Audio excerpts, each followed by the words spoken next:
Hey friends, welcome back. Today we're going to understand beans life cycle, and in beans life cycle there are multiple steps. Let us check these steps. The first step in beans life cycle is instantiation.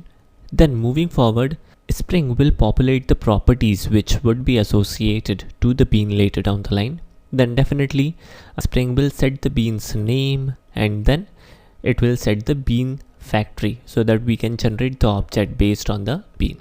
Then it comes the pre-initialization, where we set the property and in fact we associate the property to the actual bean. And then definitely once everything is done, we initialize the bean. Now once the initialization is done, we may also call a custom initialization method. Now how to call a custom initialization method, we will see this particular thing in the next lecture. Then it comes the post initializing bean. What do we mean by post initializing bean?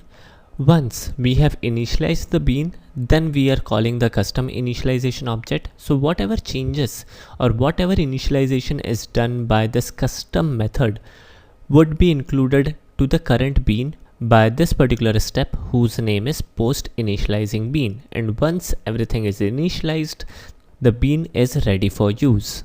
Now once we are done with the bean, we would be calling the close method on the bean. When we call the close method on the bean, in fact we destroy the bean. Then what are the steps involved while we close the bean? First step would be calling the close method, and as soon as we close the method, the bean will destroy.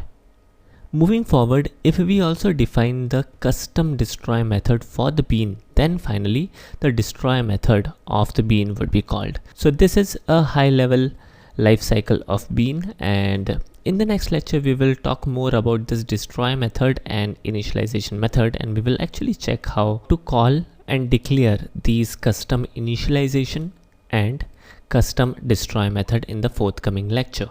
So that would be fun. I suppose I have made myself clear. Thanks for watching and have a nice day.